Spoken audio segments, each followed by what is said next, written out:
चलते हैं यहां से इसमें मेन पॉइंट की तरफ। देखो हेडिंग लिखी हुई उन्होंने वहां पर इंपॉर्टेंस ऑफ इनोवेशन, नवाचार का महत्व, ये हेडिंग लिखा हुआ है। अब उसने ये कहा कि नवाचार का महत्व क्या होगा। तो बहुत सिंपल कॉन्टेक्स्ट में यदि आप किसी पेन को, किसी पेंसिल को, किसी कॉपी को, किसी किताब को लेकर के, किसी सामान को लेकर के यदि आप उसको वहां पर अगर आप सामने रख लोगे तो सारी की सारी बातें जो है वो आप निकाल सकते हैं।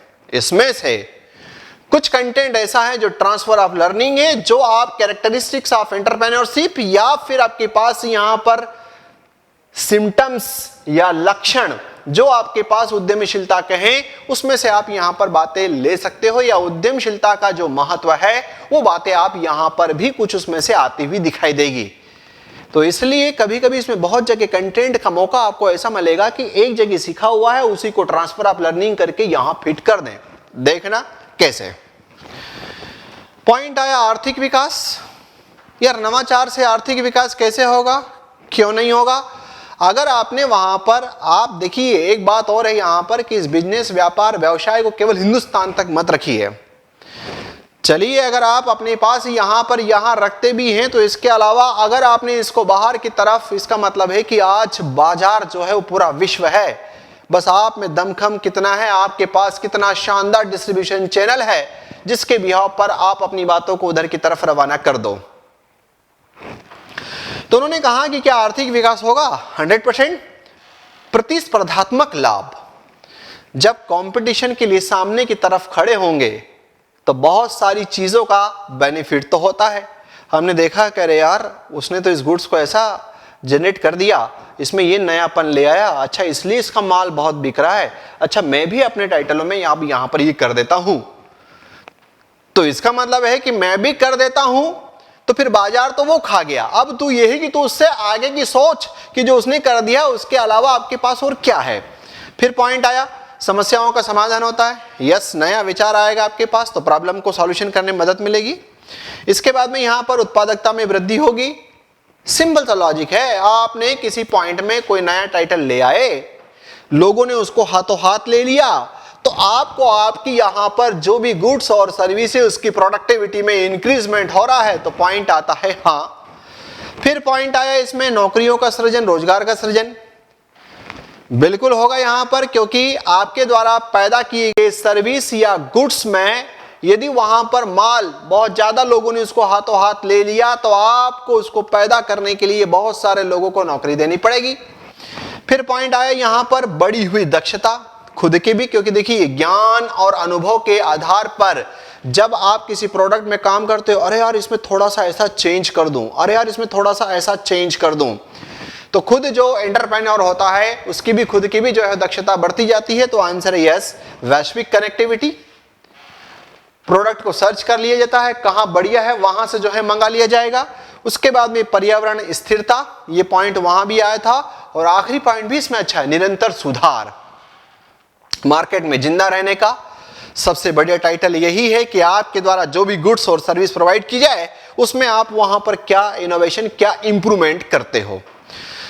तो देखो मैंने फिर यहां से आपको यह कहा कि इसमें से जो आपके पास कुछ पॉइंट ऐसे हैं जो पहले से भी आपके पास विद्यमान है, बस आप इनका एक बार कनेक्शन करके एक दो बार इसको लिख लेना कि हाँ यार इस पेन में नवाचार आने से, इस टीवी में नवाचार आने से क्या क्या हुआ। तो पहला आपका टारगेट ये बनता है कि 5 से 6 कीवर्ड बिठाएं जो एग्जामिनेशन हॉल में अगर आप गए कहीं एग्जाम देने के लिए और वहां पर यदि उन्होंने सीसीटीवी का कैमरा लगा रखा है, अच्छा ये सीसीटीवी का कैमरा है, इसमें क्या नया हुआ होगा, इससे देश का आर्थिक विकास कैसे हुआ होगा, वहां बैठे बैठे भी जो है आप बस थोड़ी सी निगाह घुमाई सारा का सारा आंसर जो है लिख सकते हैं। अब इनको अगर हम यहां पर एक्सप्लेनेशन फॉर्म में देखें तो क्या पॉइंट आपके पास ही आता है। उसने कहा नवाचार आर्थिक विकास का एक प्रमुख चालक है, ड्राइव है जो उसको आगे की तरफ बढ़ाएगा। नवाचार के माध्यम से उत्पन्न नए विचार, उत्पाद, सेवाएं, उत्पादकता और दक्षता बढ़ाने में योगदान करते हैं, जिससे आर्थिक विकास होता है, आर्थिक विस्तार होता है। अंदर का कंटेंट मेन फोकस याद है तो अंदर का लर्न करने की आवश्यकता नहीं पड़ेगी, क्योंकि कहीं ना कहीं हम इकोनॉमिक डेवलपमेंट का कॉन्सेप्ट जानते हैं।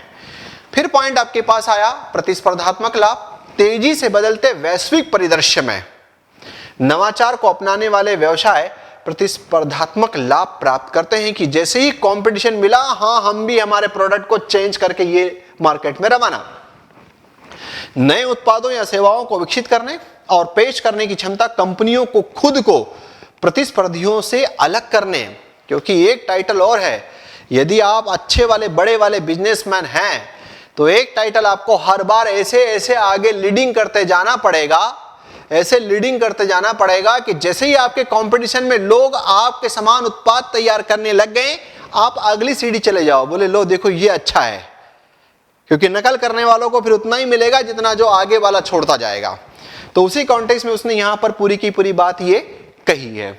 अगला पॉइंट आपके पास आता है समस्या समाधान। भाई इनोवेशन है, नया विचार अगर माइंड में आता है, जटिल चुनौतियों से निपट सकते हैं। चुनौतियों को हल करने के लिए नवाचार एक शक्तिशाली उपकरण के रूप में कहीं ना कहीं काम करता ही है। वह स्थायी, देखो जैसे मान लो ये है समस्या समाधान, मतलब कुछ समस्याएं कैसी और हो सकती है, हम ये मान करके चल रहे हैं, पूरा विश्व ये मान करके चल रहा है कि पॉल्यूशन, ये वाला जो पॉइंट है प्रदूषण वाला, वो बहुत बड़ी समस्या है। ठीक है, जब अगर वो बहुत बड़ी समस्या है तो क्या उसका समाधान ढूंढने का प्रयास कर रहे हैं? Answer yes. कैसे आएगा? नवाचारों की सहायता से। जनरेट इलेक्ट्रिसिटी ही करना है ना, हम कोयले को जला करके नहीं हम सन से ले लेंगे, हम कोयले को जला करके नहीं हम विंड से ले लेंगे, हम कोयले को जला करके नहीं हम हाइड्रो वाला कॉन्सेप्ट ले लेंगे। तो इसका मतलब आया कि क्या वो एक बहुत बड़ी समस्या जो हमारे पूरे वर्ल्ड के लिए अगर विकराल रूप धारण करती हुई दिखाई दे रही है, तो उसमें हमारा जो नवाचार, नया विचार, जो किसी भी टाइटल को आवश्यकताओं को पूर्ति करना है। क्योंकि आप ये देखो, जब लोग यहां से बैटरी और इन पर जाने वाले हैं व्हीकल, और इसमें भी गडकरी साहब ये कहते हैं कि आप तो इनको पानी से चलाओ। अब पानी से चलाओ, इसका मतलब है आपके पास H2 वाला जो कॉन्सेप्ट है उसमें से H2 ले लो और उससे चला दो, तो ये पॉल्यूट भी नहीं करेगा और बड़े तरीके से काम होता हुआ दिखाई देगा, है ना। तो एक पॉइंट आपके पास है यहां पर कि नवाचार का ये बेनिफिट भी होता है। फिर आता है उत्पादकता में वृद्धि। बहुत सिंपल सा लॉजिक कि यदि आपके पास नवाचार है, आप प्रोसेस को चेंज कर दोगे, हल्की सी टेक्नोलॉजी को चेंज कर दोगे, तो उससे जो है प्रोडक्टिविटी में वृद्धि होगी और उतना ही माल जो है बाहर की तरफ जाता हुआ दिखाई देगा। नौकरी सृजन, रोजगार जो है वो जॉब क्रिएशन होगा। जैसे जैसे नए उद्योग और तकनीकी उभरती है, विविध प्रकार के कौशल की मांग पैदा करते हैं, जिससे रोजगार सृजन होगा। अब यहां पर जैसे जैसे नई तकनीकी उभरती है, जैसे फॉर एग्जाम्पल के लिए अभी सोलर एनर्जी वाला कॉन्सेप्ट जो है बहुत जबरदस्त तरीके से उभरा है, तो यहां पर क्या जॉब क्रिएशन होगा? आंसर है यस। अब ऐसे समय कोई व्यक्ति यदि अपना परंपरागत वाला जॉब ढूंढेगा तो जॉब मिलने वाला नहीं है। जैसे कल ही हम, पता नहीं मुझे जो है इस बात में आप लोग भी इस पे विचार करना, मेरा एक मानना है कि ये वाला जो जॉब है टाइपिंग करने वाला, ये 3 साल के अंदर खत्म हो जाएगा। अब यहां पर यह है कि अगर इस प्रकार के लोग आगे क्या करेंगे, तो हो सकता है कि इसको कोई ना कोई दिक्कत तो आएगी। और मैंने एक बात मुझे और समझ में आता है कि टीचरशिप का जॉब भी 5 साल में खत्म हो जाएगा। विचार करना है इस पर कैसे, और बाद में उस पर डिस्कस करेंगे, है ना। तो पॉइंट आपके पास आया कि नौकरी सृजन, इट मींस नया एटमॉस्फेयर आया, नई टेक्नोलॉजी आई, नया विचार आया, उसके हिसाब से अपने आप को ढल करके उस प्रकार के काम में लग जाओ। आप ये मत कहो कि मैं तो केवल यही काम कर सकता हूं। अगर ये करते गए तो आपकी नौकरी चली जाएगी और उसके स्थान पर बहुत सारे यहां पर अपॉर्चुनिटी आपको मिलेगी। अगला पॉइंट है बढ़ी हुई दक्षता। नवाचार मौजूदा प्रणालियों प्रक्रियाओं के अनुकूल को सक्षम बनाता है। जैसे ही कोई जरूरत पड़ती है उसी के हिसाब से आदमी जो है ढलने का प्रयास करता है, जिससे वे अधिक कुशल और हो जाते हैं, और धीरे धीरे जब वो काम करते जाता है उस पर तो उसको और मजा आता है। यह दक्षता व्यवसाय को भी उसको कहीं ना कहीं लाभ पहुंचाएगी, क्योंकि फाइनली इनोवेशन का जो कॉन्सेप्ट है वो हमारा जो बिजनेस है, एंटरप्रेन्योरशिप है, उसी को हमको बेनिफिट में ले जाना है ना। फिर पॉइंट आपके पास आया इसमें वैश्विक कनेक्टिविटी वाला। जब अगर वैश्विक कनेक्टिविटी की बात करें तो उसने कहा कि वर्तमान में जो कम्युनिकेशन की टेक्नोलॉजी है, इस कम्युनिकेशन की टेक्नोलॉजी ने आपको एक झटके में यहां से न्यूयॉर्क की तरफ जोड़ दिया है। तो वो यही बात इसमें कहता है कि संचार प्रौद्योगिकी में नवाचार ने वैश्विक कनेक्टिविटी की सुविधा प्रदान की है, जिससे त्वरित सूचना का आदान प्रदान, सहयोग और बिजनेस का ट्रांजिशन, यदि आपने इधर बटन दबाई तो सामने वाले को पता चल गया कि हाँ हमारे लिए जो है कोई काम हो गया। तो इससे भी यहां पर कोई फायदा मिलता है, तो आंसर आपके पास आता है यस। पर्यावरण स्थिरता, पर्यावरण सस्टेनेबल डेवलपमेंट की तरफ हम नवाचार की बातों को सोच विचार करके बहुत नए नए ढंग से सोचने का प्रयास करते हैं कि यार इस समस्या का समाधान कैसे किया जाए। अरे यार ये सॉलिड वाला कचरा बहुत बढ़ रहा है, इस समस्या का समाधान कैसे किया जाए। अरे लॉजिस्टिक वाला कचरा जो है बहुत बढ़ रहा है, इस समस्या का समाधान कैसे किया जाए, है ना। और फिर पॉइंट आता है आपके पास यहाँ पर निरंतर सुधार। सिंपल सा है, नवाचार की संस्कृति को अपनाने से निरंतर सुधार को बढ़ावा मिलता है। हम डे पर डे, यदि आज अगर कोई चीज है, कल जब अगर इसको देखेंगे तो यहां पर भी कई बार जब अगर हम इससे रिलेटेड अगर कोई काम करते हैं अगर नोट्स के कॉन्टेक्स्ट में, तो 2 दिन बाद और उसमें कुछ ना कुछ वैल्यू एडिशन होता हुआ दिखाई देगा। मतलब जो हमारे द्वारा प्रोडक्ट जनरेट किया जा रहा है, क्या उसमें वहां पर हम सुधार करके दे रहे हैं, तो आंसर है यस। क्यों? कारण है नवाचार वाला पॉइंट। ठीक, अब ये जो है इसका डिमांड इसलिए है कि यदि लॉन्ग क्वेश्चन हम लिख रहे हैं 200 वर्ड का, तो आखिरी में आपके पास ऐसी 1-2 बातें हो जिसकी सहायता से आप पॉजिटिव सेंस में अपने आंसर को फिनिश कर पाओ। नवाचार समाज के विभिन्न पहलुओं में प्रगति और विकास के लिए उत्प्रेरक है।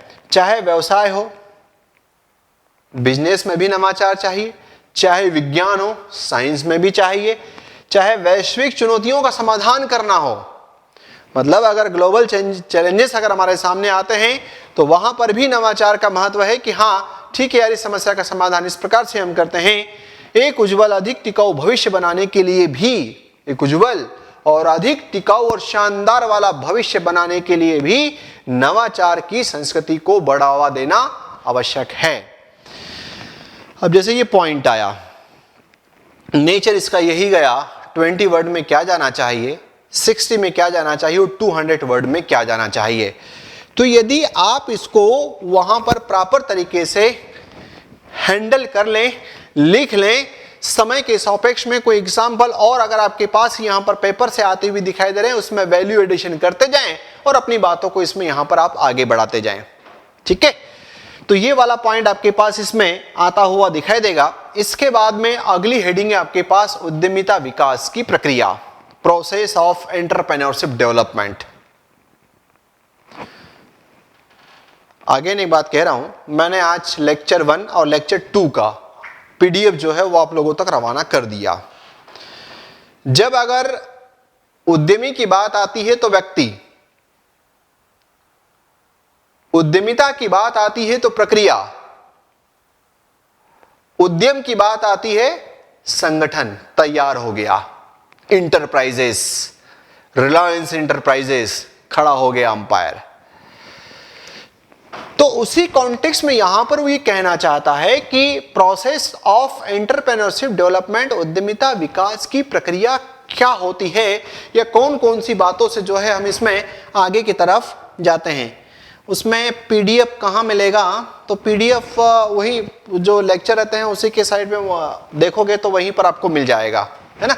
बाकायदा उसमें ऐप को आगे पीछे जब करोगे तो वहां मिल जाएगा। अब इसमें यहां पर आया कि जनरल सेंस में अगर हम देखें, उद्यमिता विकास प्रक्रिया उद्यमियों को, मतलब किसी व्यक्ति को प्रशिक्षण और कक्षाओं की मदद से अपने कौशल को आगे बढ़ाने में, हमने ये कहा कि यार जन्मजात भी बहुत सारे जो है वो एंटरप्रेन्योरशिप नहीं होते, लेकिन कोई एमबीए की क्लास में कोई मैनेजर बैठा हुआ था या कोई तैयारी कर रहा था या किसी क्लासरूम में कोई बैठा हुआ है, किसी ट्रेनिंग सेशन में कोई बैठा हुआ है और उसके पास एक आइडिया आ गया और उस आइडिया को जो है उसने कहा कि अब इसको आगे की तरफ बढ़ाया जाए। नॉलेज कहां से आया? ट्रेनिंग से आया। नॉलेज कहां से आया? क्लासरूम से आया। कक्षाओं की मदद से अपने कौशल को आगे बढ़ाने में सहायता करने के बारे में है। यह उन्हें बेहतर निर्णय लेने, मतलब एक बात और है, क्योंकि decision making is the most important catalyst in the context of entrepreneurship. उद्यमिता के संदर्भ में आपके पास यहां पर डिसीजन मेकिंग भी एक बहुत बड़ा पॉइंट है। बेहतर निर्णय लेने और सभी व्यावसायिक गतिविधियों के लिए समझदार निर्णय लेने। एक तो उसने कहा बेहतर, दूसरा है कि समझदारी वाला निर्णय लेना है। ऐसा नहीं है कि नया नया एंटरप्रेन्योरशिप खड़ा कर दिया हो और एक जरा सा डिसीजन यदि गलत हो गया तो नाव नदी में चल रही है, छेद हो जाएगा। और कब जो है डूब जाओगे पता ही नहीं चलेगा। ऐसा वर्तमान में अभी जो है यहाँ पर जो लगातार अगर इस प्रकार की खबरें पढ़ते हैं तो उसमें एक ऐसा छेद, जैसे उन्होंने कहा कि बाइजू ने अपने इसमें कर लिया जब उसने 3,000 करोड़ रुपए में ऐसे घाटे वाली कंपनियों को अपने पास बिठा लिया जिसके कारण से उसका जो है वो लॉस बढ़ गया। तो उन्होंने कहा कि यही इसने क्या करा, तो उसने, लोगों कहना है कि इसने जो नाव चल रही थी बढ़िया चल रहा था, सब कुछ अच्छा परफॉर्मेंस कर रहा था, इसने खुद अपने आप उसमें वहां पर एक छेद कर लिया और उस छेद की सहायता से यदि पानी उसमें घुसने लग जाएगा तो नाव डूबेगी, ये बात भी तय है। तो यही पॉइंट आया कि निर्णय तो लेना है लेकिन समझदार वाला। 3-4 वर्ड निकाल ले इंट्रोडक्टरी से। अच्छा, उद्यमशीलता विकास की प्रक्रिया में मैं यदि बनना चाहता हूं या चाहती हूं तो एक बात इसमें यहां पर यह आती हुई दिखाई दे रही कि किसी कक्षा से नॉलेज मिलेगा, कहीं ट्रेनिंग इंस्टीट्यूट ज्वाइन कर लूं। अच्छा, बेहतर निर्णय लेने के बारे में भी बताएंगे, लेकिन वो कहता है कि हाँ, इसके साथ साथ एक समझदारी वाला निर्णय भी समय के कॉन्टेक्स्ट में कैसे लिया जाता है, वो बातें भी सब अपने को वहां पर कहीं ना कहीं सीखने को मिलेगी। ठीक है, इंट्रोडक्टरी वाली पार्ट में यहां पर ये चीजें इसके लिए आपके पास सही है। जब आप इसमें और आगे की तरफ बढ़ोगे तो उसने कहा कि दिए गए चरण, दिए गए स्टेप्स यह बताएंगे कि किसी उद्यमी के लिए, उद्यमी मतलब आपके पास यहां पर कोई व्यक्ति, किसी उद्यमी के लिए नए उद्यम मतलब फाइनल स्टेप को व्यवस्थित करने और लॉन्च करने के लिए प्रभावी उद्यमिता मतलब प्रक्रिया। देखो, ये व्यक्ति है, कई बार जो है, क्योंकि एक पहली या दूसरी मेंस में आप ये अंतर लिख करके आओगे कि उद्यमी, उद्यम, उद्यमिता, इन तीनों में जो है वो अंतर क्या है मैंने आपको रवाना कर दिया। अच्छा, मॉडल आंसर जो है वो 200 वर्ड्स के हिसाब से रवाना कर दिया कि लॉन्ग क्वेश्चन भी लिखना होगा तो हम लिख पाएंगे उसको, है ना। तो 1 कीवर्ड में तो समझा ही दिया कि ये व्यक्ति है, ये आपके पास फाइनल है और ये प्रोसेस है। उसने कहा कि प्रभावी विकास कार्यक्रम कैसे बनाया जाए, तो उसके लिए यहां पर कि कैसे जो है वो बनाया जाए, इसमें उन्होंने 5-6 बातें की है ये, जिसमें पहला पॉइंट लिया खोज करना, डिस्कवर, इन्वेस्टिगेशन। दूसरा पॉइंट लिया आपके पास मूल्यांकन। तीसरा पॉइंट लिया प्लान। चौथा पॉइंट है रिसोर्स। पांचवा पॉइंट आपके पास है प्रबंधन। और सब कुछ हो गया तो फिर जो है फसल काटने के लिए तैयार हो जाओ। अब यहां पर जैसे मान लो ये आया कि इसके हम प्रोसेस बता रहे हैं, चरण बता रहे हैं, तो आपके पास तरीका एक और होता है कि इसको अगर आपको प्रेजेंटेशन करना है तो अगर आप इसको इस फॉर्म में प्रेजेंटेशन कर देते तो ज़्यादा अच्छा होता कि यहाँ इस प्रकार से। पर दोनों प्रकार के पेज में लिख के देख लेना कि आधे पेज में यदि प्रोसेस का चार्ट बनाना है तो कैसे, और फुल में बनाना है तो कैसे, ये घर ही अभ्यास कर लेना, वहाँ मत चले जाना, है ना। यहाँ लिख दिया डिस्कवर, फिर अपन ने प्रोसेस वाला पॉइंट बता दिया, फिर इसमें से जो है वो आगे की तरफ इसमें गए, अगला पॉइंट यहाँ पर लिख दिया इवैल्यूएशन, पूरे जो है हम इसमें लिखते जाएं, है ना। तो इस प्रकार से भी यदि अगर आप अपना प्रेजेंटेशन उसमें रवाना करते हैं थोड़े से अच्छी होगी। एक बात ही है कि आपने रनिंग कंटेंट लिख दिया, दूसरा तरीका है कि आपने उसको थोड़ा सा सिस्टमेटिक आगे बढ़ाया। तो जैसे पॉइंट आपके पास यहां पर इसमें आया कि खोज करना, मूल्यांकन करना, प्लान बनाना, रिसोर्स कलेक्शन करना, प्रबंधन करना, और यही है कि फसल काटते जाएंगे, फसल काटने के साथ साथ में उसको और आगे भी बढ़ाते जाएंगे, क्योंकि अब हमको इतने के दायरे में नहीं रहना है। चलते हैं एक एक पॉइंट को आगे लेते हैं। खोज करना, डिस्कवर। कोई भी नई प्रक्रिया नए विचारों और उद्देश्यों से शुरू होती है ना। जब आप एंटरप्रेन्योर हैं तो आपके पास कोई अच्छा वाला आइडिया है जिसमें उद्यमी व्यावसायिक संभावनाओं को पहचानता है कि मेरे लिए इसमें यहां पर क्या पॉसिबिलिटीज है, कि मैं इसकी सहायता से कितना बड़ा आदमी बन सकता हूं, और उनका विश्लेषण करता है। अवसरों का विश्लेषण करना एक जोखिम भरा काम है, क्योंकि जो अपॉर्चुनिटी आई इसका जब एनालिसिस करते हो तो इतना आसान नहीं है। गलती से कभी वो अवसर छूट गया, आगे टाइटल आएगा, एक दो प्रकार की एरर आएगी, एक ड्रॉप एरर, एक गो एरर। अच्छा आइडिया था और गलती से यदि वो छूट गया तो कितना नुकसान होगा वो आप ही जानते हैं। तो यहां पर इस वाले पॉइंट में अपने को जो कॉन्सेप्ट बनाना है वो कॉन्सेप्ट आपके पास यही है कि नई प्रक्रिया, नए विचार, उद्देश्यों से जब अगर वो शुरू हो रहा है तो उसमें हमारी संभावनाओं को बढ़िया तरीके से पहचान ले, खोज ले, उसका जो है वो रिसर्च कर ले, शोध कर ले कि हाँ हम इस पर बढ़िया तरीके से कामकाज कर सकते हैं। फिर पॉइंट आता है कि ये हो गया। इस होने के बाद में अगला वापस में स्टेप पर जाता है कि ठीक है, आपने कोई एक बढ़िया वाला जो है आइडिया, अपॉर्चुनिटी जो है वो डेवलप कर ली है। उसने कहा बेटा एक बार इसका तबीयत से इसका मूल्यांकन कर ले। एनालिसिस पॉइंट जनरल बात है, उसने कहा कि तबीयत से इसका मूल्यांकन कर ले, क्योंकि यदि आज ये आइडिया है तो इस पर जीवन बनाने का सोच रहा है तो लंबे समय तक टिकना है उस पर। तो उसने कहा किसी अवसर का मूल्यांकन स्वयं से कई प्रश्न पूछकर किया जाता है। कैसे? क्या यह मौका लेने लायक है? क्या यह अपॉर्चुनिटी लूं? ये छोड़ दो, रहने दो। क्या यह उपभोक्ता को आकर्षित करेगा? मेरे द्वारा बनाया गया प्रोडक्ट, मेरे द्वारा दी जा रही है सर्विस मेरे कंज्यूमर को आकर्षित करेगी? यदि कंज्यूमर को आकर्षित कर दी तो मानकर चलिए कि फिर आपके प्रोडक्ट को लोग हाथों हाथ लेने में समय नहीं लगाएगा। इस बात का भी विचार करना पड़ता है। प्रतिस्पर्धात्मक लाभ क्या है? मार्केट में पहले से कितने लोग खड़े हैं, मैं कैसे टिक पाऊंगा, मैं किस बात के साथ वहां पर खड़ा हूंगा, और इससे जुड़े जोखिम क्या हैं, जैसे प्रश्न पूछे जाते हैं कि यार जोखिम क्या क्या हो सकता है, कितना नुकसान हो सकता है। एक उचित और समझदार उद्यमी अपने कौशल का भी विश्लेषण करेगा कि मेरे अंदर स्किल है इस बिजनेस के लायक, या मेरे माइंड में जो आइडिया आया था और ये मेरे सामने जो अवसर आया है, क्या मेरे पास कौशल वैसा है। पता चला कि मेरे पास तो कौशल नहीं है लेकिन मैं वहां खड़ा होना चाहता हूं, खड़ा नहीं हो पाओगे। ठीक, तो इतनी बातों को जो है वो अपने आप से खुद का मूल्यांकन करने के लिए कहता है। मैं कभी कभी कहता हूं कि आप इसको अपने ऊपर लो। आप पीएससी की लाइन में खड़े हैं, हाँ, आपके माइंड में कोई एक आइडिया आया जनरल सेंस में, हाँ, अब वहां पर उसको जो है बढ़िया तरीके से एनालिसिस करो। ठीक है, चलिए आगे पॉइंट आपके पास आता है योजना विकसित करना। पहला पॉइंट था इसमें, पहला पॉइंट था आपके पास क्या, ये बताएगा? पहला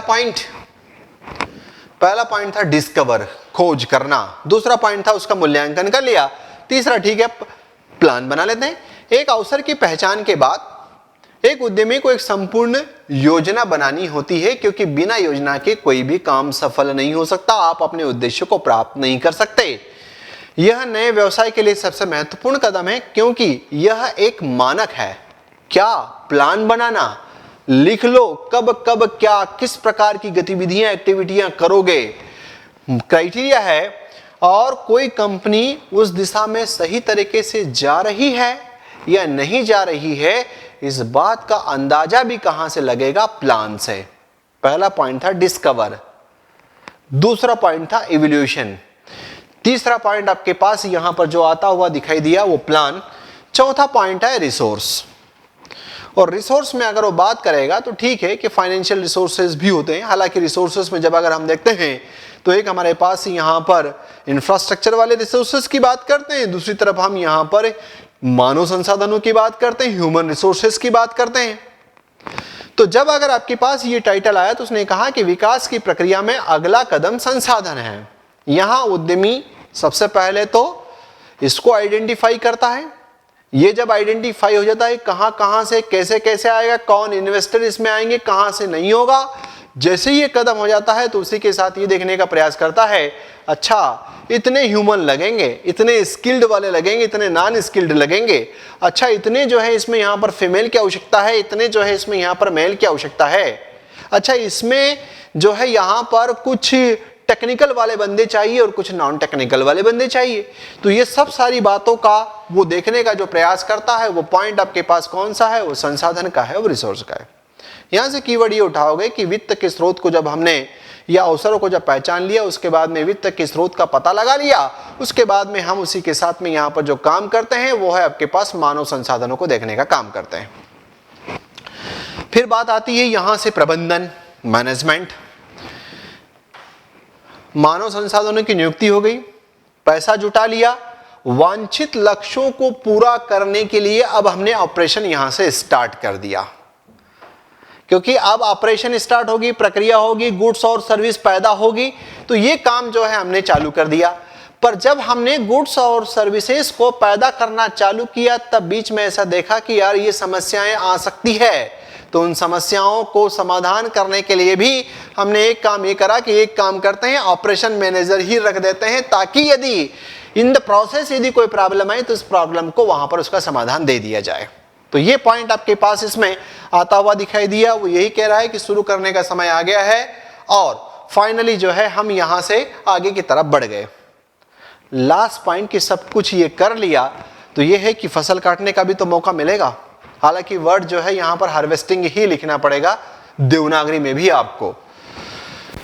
इस प्रक्रिया का अंतिम चरण हार्वेस्टिंग है, जहां एक उद्यमी व्यवसाय की भविष्य की वृद्धि और विकास को निर्धारित करता है कि अब मैंने जो सब कुछ काम कर लिया, मेरी जो है वो इसमें यहां पर फ्यूचर क्या है, कितना आ रहा है और मैं कितना और आगे की तरफ इसमें जनरेट कर सकता हूं। यहां वास्तविक जो उसके द्वारा माल पैदा किया जा रहा है उसकी तुलना कितनी वृद्धि के साथ यहां पर हो सकती है, इस बात को लेकर के वो करना चाहता है। ठीक है, तो इसमें यहां पर आपके पास 6 वर्ड आए। इसमें सबसे पहला था माइंड का डिस्कवर, माइंड की सहायता से इवैल्यूएशन, माइंड की सहायता से प्लान, प्लान बनाने के बाद में जो है वो संसाधन, संसाधन के बाद में धन, धन प्रबंधन, और ये सब कुछ हो गया तो बोले ठीक है अब लास्ट में जो है वो हार्वेस्टिंग के लिए खड़े हो जाओ, है ना। तो अगला पॉइंट आपके पास यहां पर क्रिएटिविटी का है, हार्वेस्टिंग वाले पॉइंट पर ले जाकर के रोक देते हैं। हालांकि उसने वहां पर डैश लगा करके लिख रखा है सृजनात्मकता, आइडिया सृजन, अनुवीक्षण और बिजनेस प्लान, वो 4 बातें आगे की तरफ उसने वहां पर की है। ठीक, तो ये अगला वाला पॉइंट आगे इसमें देखेंगे।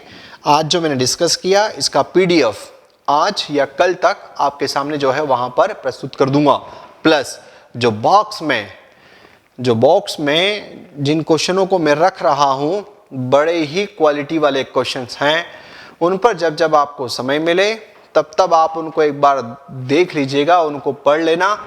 मैंने आज की इसमें यहां पर जो आपको PDF L1 L2 lecture 1 lecture 2 की जो पीडीएफ पहुंचाई है उसमें वहां पर 2 प्रश्न भी दिए, जिसमें एक प्रश्न वो वाला है तीनों में अंतर वाला और एक थोड़ा सा ज्यादा ही अंडरस्टैंडिंग वाला है।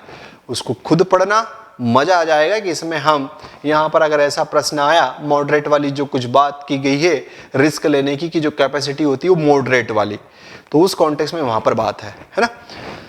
पॉइंट को यहीं रोकते हैं। जय हिंद।